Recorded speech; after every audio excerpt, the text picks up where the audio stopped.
하늘에 계시는 주여, 내가 눈을 들어 주께 향하나이다. 여호와 우리 하나님을 바라보며 우리에게 은혜 베풀어 주시기를 기다리나이다. 아멘. 거룩한 성일 주 앞에 나왔습니다. 우리의 마음을 다하여 드리는 이 예배를 받아 주시옵소서.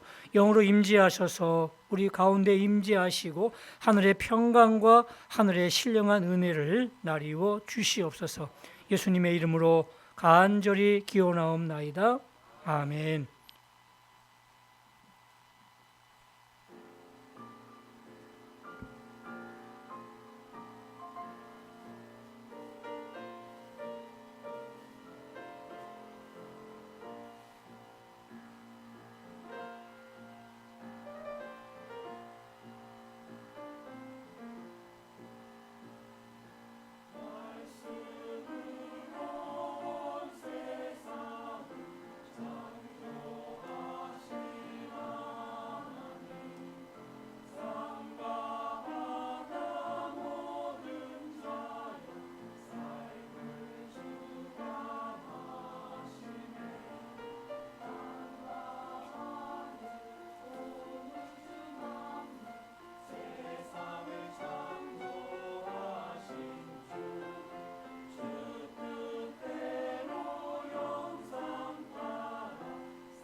아멘. 아름다운 찬양 감사드립니다. 오늘 주시는 말씀은 마태복음 9장 9절 말씀입니다. 마태복음 9장 9절, 우리 한 절 말씀인데 다 같이 함께 읽도록 하겠습니다. 같이 읽겠습니다. 예수께서 그곳을 떠나 지나가시다가 마태라는 사람이 세간에 앉아 있는 것을 보시고 이르시되 나를 따르라 하시니 일어나 따르니라. 아멘. 할렐루야. 한 주간도 평안하셨습니까? 날마다 주의 평강과 은혜가 함께 하시기를 주님의 이름으로 축원합니다. 오늘 이 자리에 오신 여러분들을 주님의 이름으로 사랑하고 또한 주님의 이름으로 축복합니다. 하나님의 사랑과 은혜가 함께 하시기를 주의 이름으로 축원합니다. 오늘 본문의 말씀은 예수님께서 마태를 부르신 이야기인데 이 부르심에 대해서 말씀을 이렇게 준비하다가 나는 어떻게 부르심을 받았는가를 생각해 봤습니다. 목사 안수 받은 지가 이제 30년이 지났습니다. 그리고 부교육자 생활까지 하면 이제 36년째 생활하고 있는데 사실 저는 목사가 되려는 사람이 아니었습니다. 저의 꿈은 교사였습니다. 어릴 때부터 대학 때까지 한 번도 변함없는 그러한 꿈이었고 또 그것을 목표로 해서 쭉 진행해 왔었는데 갑자기 하나님께서 간섭하시면서 부르셨습니다. 저는 늘 도망 다녔고 하나님은 늘 쫓아오셨고 결국 두 손 들고 하나님 앞에 이제 항복하고 하나님의 부르심에 응답해서 목사의 길을 걸어오게 되었습니다. 그러면서 생각해 봤습니다. 너무너무 감사하고 또 고맙다 하는 생각이 들었습니다. 물론 교사의 길을 걸어가도 충분히 할 수 있었지만 그럼에도 불구하고 또 하나님께서 저에게 정말 잘 맞는 또 정말 하나님이 이렇게 기뻐하시는 그러한 길을 걸어갈 수 있게 하신 것 하나님의 은혜라고 생각하면서 감사의 마음으로 또 이 말씀을 준비할 수 있었습니다. 또 다시 태어나도 목회자의 길을 걸어갈 수 있느냐라고 묻는다면 그렇다라고 대답할 수 있을 것 같습니다. 그리고 다시 걸어간다면 훨씬 더 빨리 순종하고 더 빨리 또 잘할 수 있을 것 같은 그런 생각이 들더라고요. 늘 하나님의 부르심에는 후회가 없으시고 또 실수가 없는 줄로 믿습니다.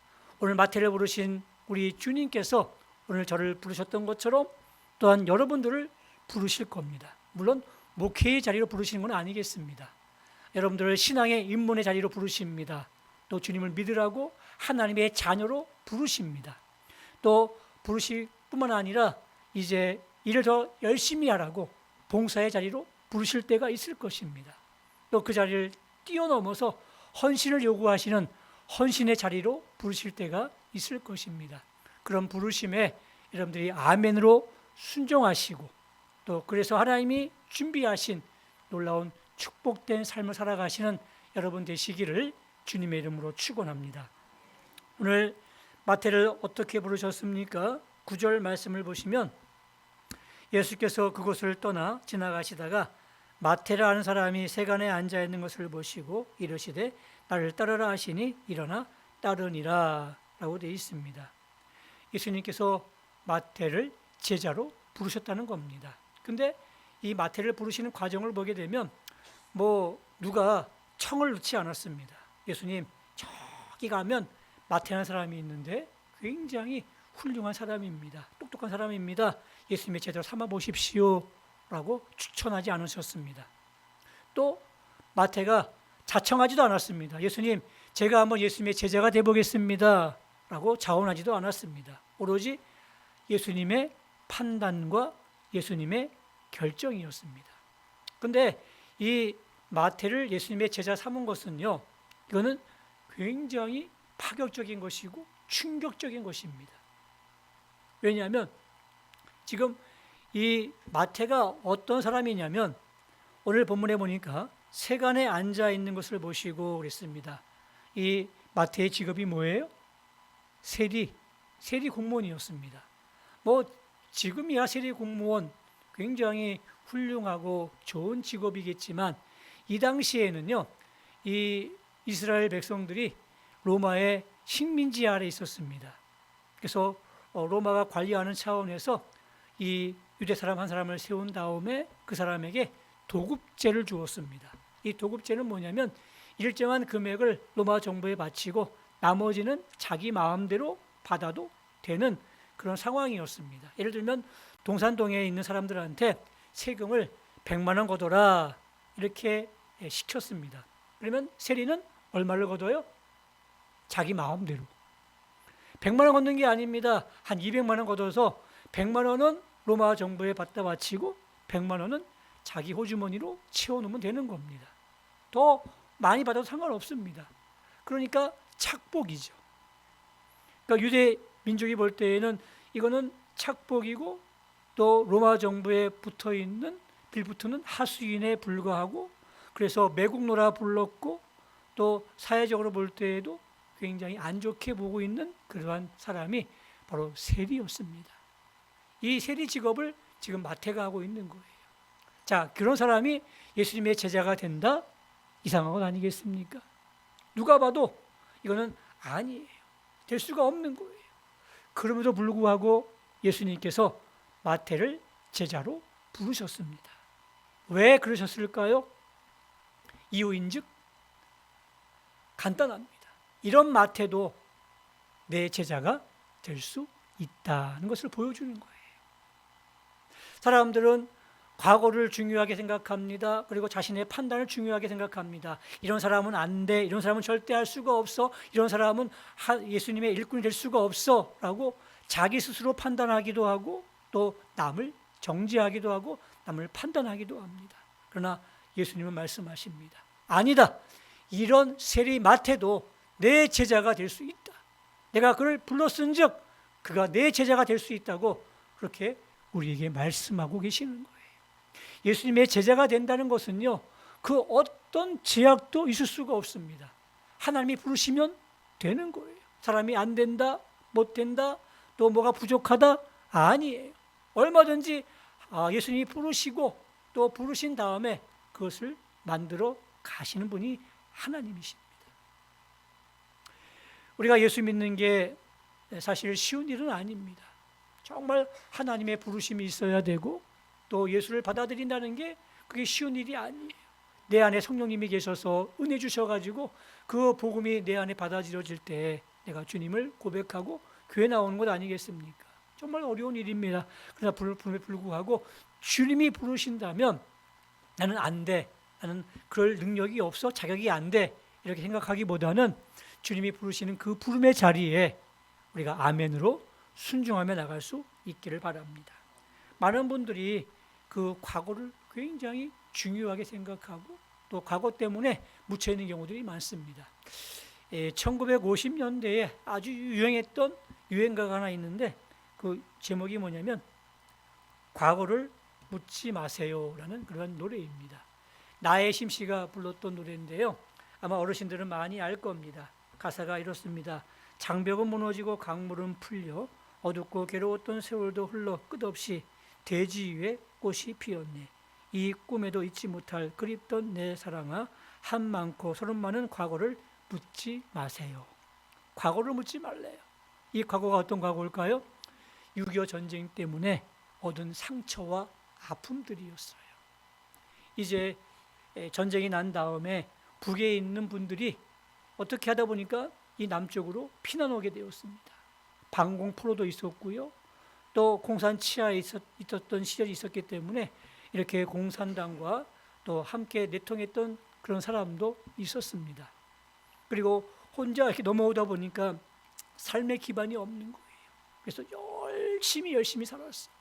앞만 보고 살았어요. 그래서 마치 옆 사람이 보게 되면 이 사람은 돈만 쫓아가는 그런 사람으로 오해받기도 하고 또 손가락질 받았던 때가 있었습니다. 그래서 이 나혜심 씨가 불렀던 과거를 묻지 마세요. 이 이야기는 이미 지나간 과거, 그거 따져서 뭐 하겠느냐. 이제 우리 한 마음으로 열심히 한번 잘 살아보자. 그런 마음으로 이 노래를 불렀던 겁니다. 노래를 작곡했던 전호성 씨라든지 또 불렀던 나혜심 씨 다 이 피난민들이었어요.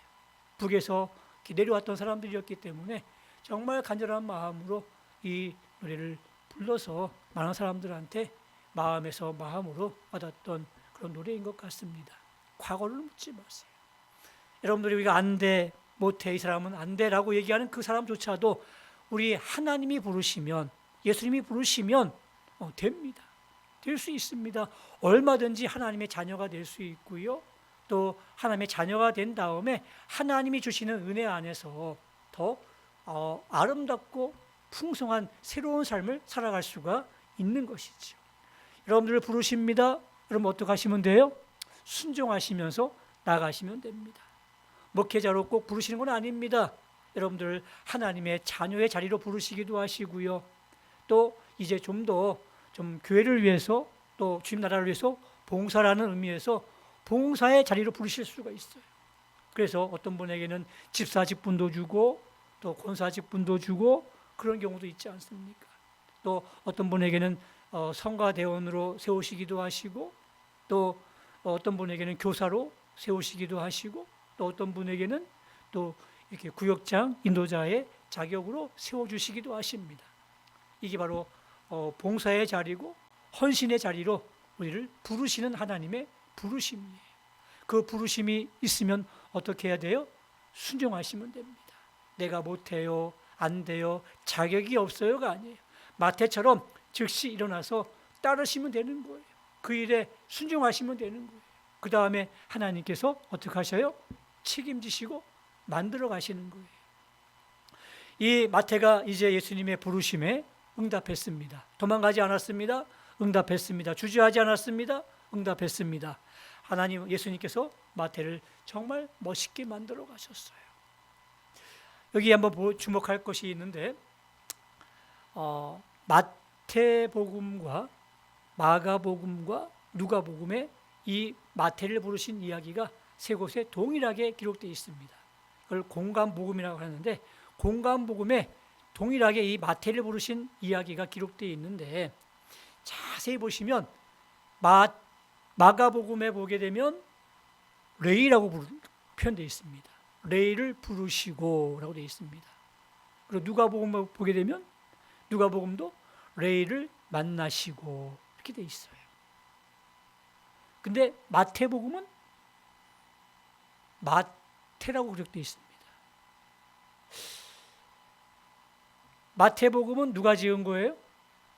마태가 지은 거예요. 어렵지 않습니다. 마가복음 누가 지은 거예요? 마가가 지은 거예요. 누가복음 누가 지은 거예요? 누가가 지은 거예요. 되게 쉽죠? 아주 쉬워요.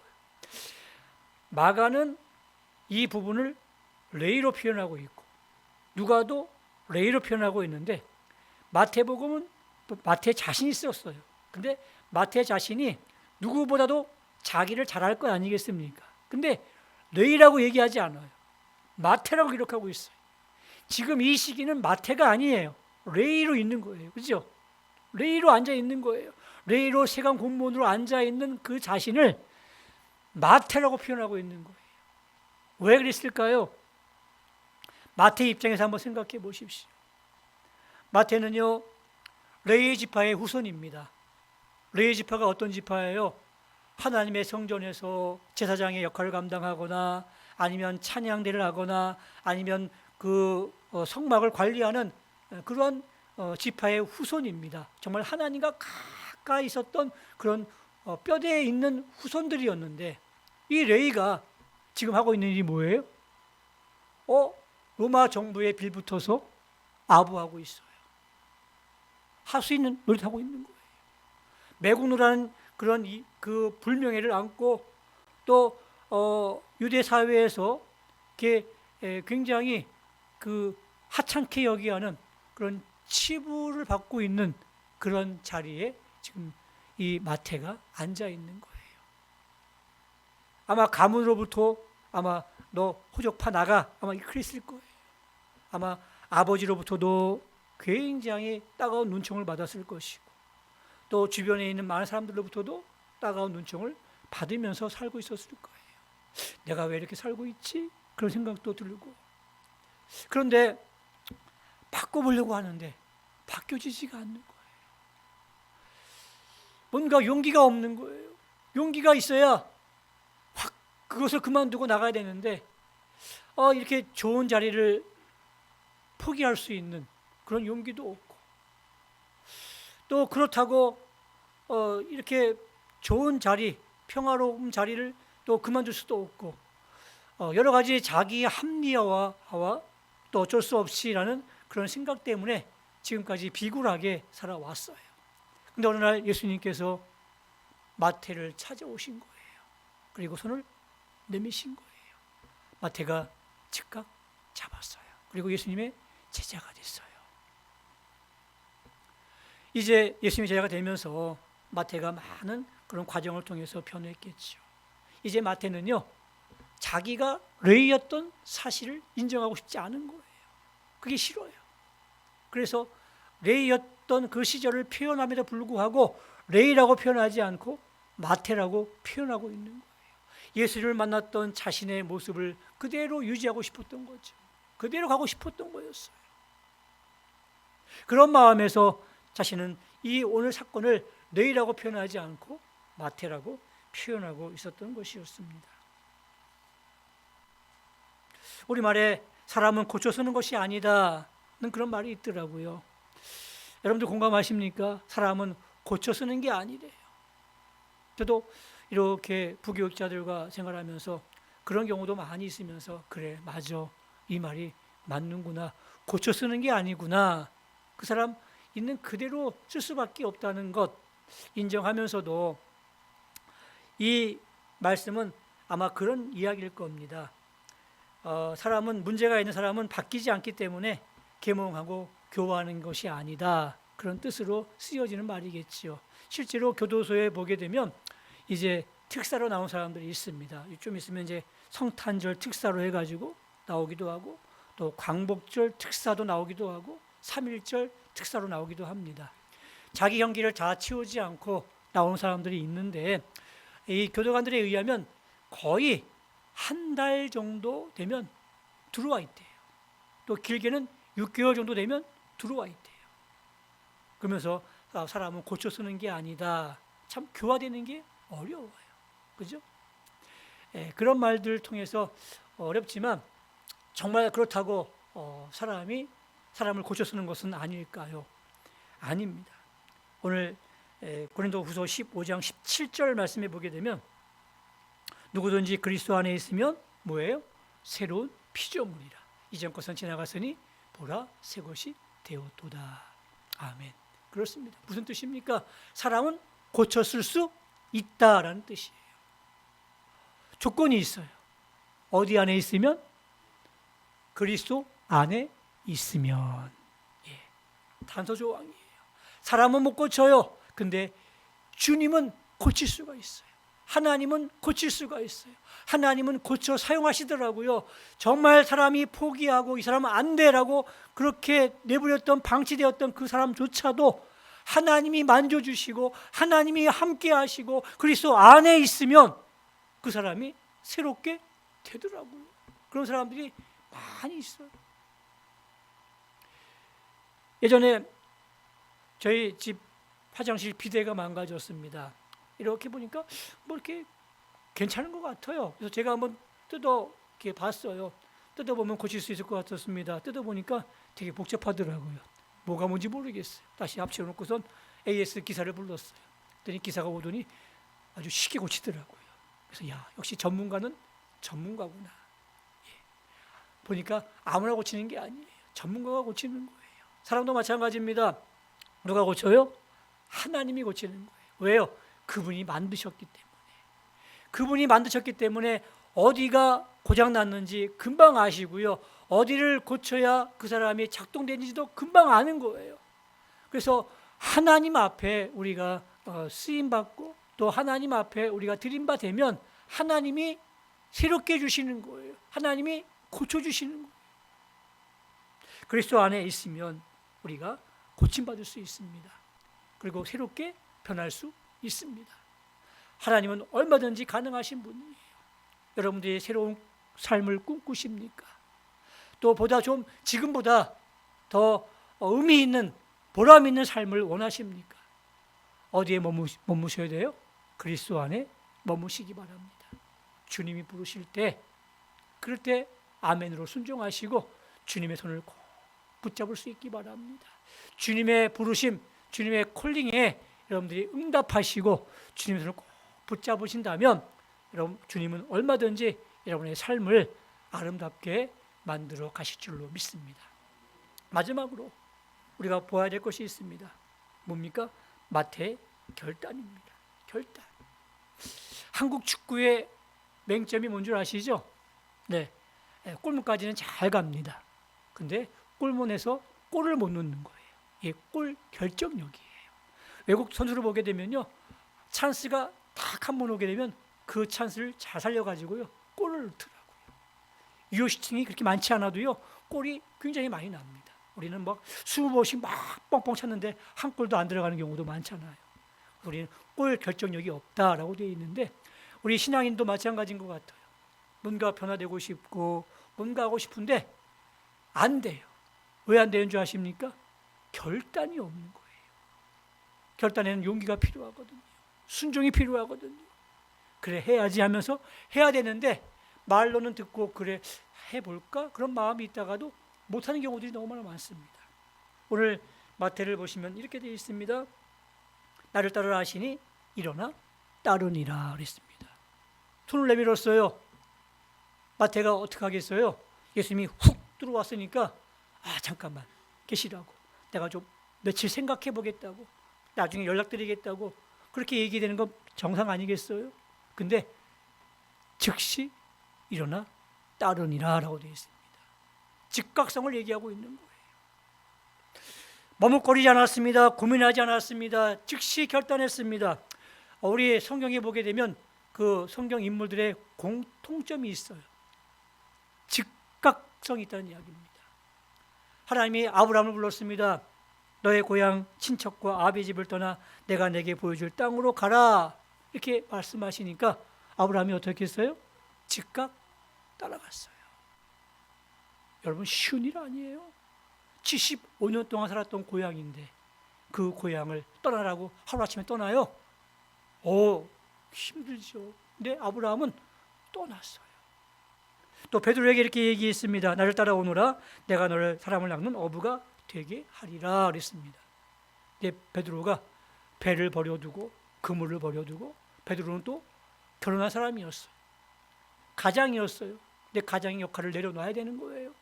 그리고 예수님을 따라갔대요. 즉각적으로 따라갔다는 이야기입니다.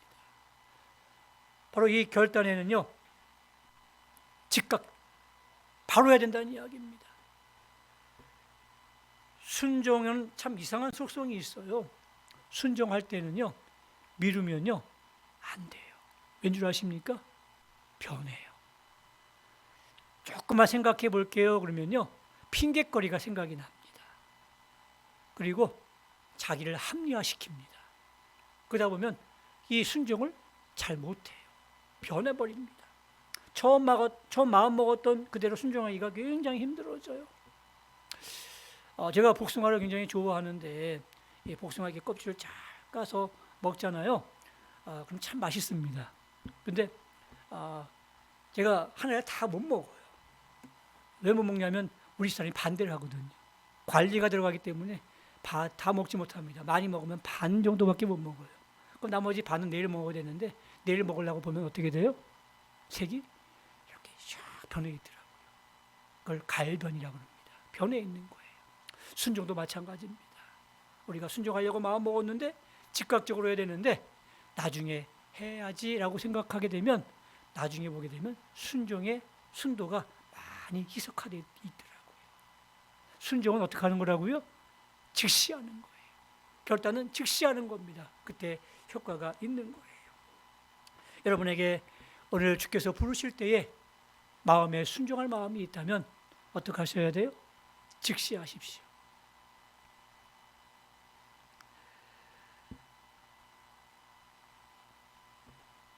또 한 가지 중요한 것이 있습니다. 누가복음에는 이 장면을 이렇게 표현했습니다. 같이 한번 읽습니다. 시작. 그가 모든 것을 버리고 일어나 따르니라 라고 되어 있습니다. 조금 마태복음하고는 틀리죠. 즉시 따랐다는 이야기가 있는데 누가복음에는요 그가 모든 것을 버리고 라고 되어 있습니다.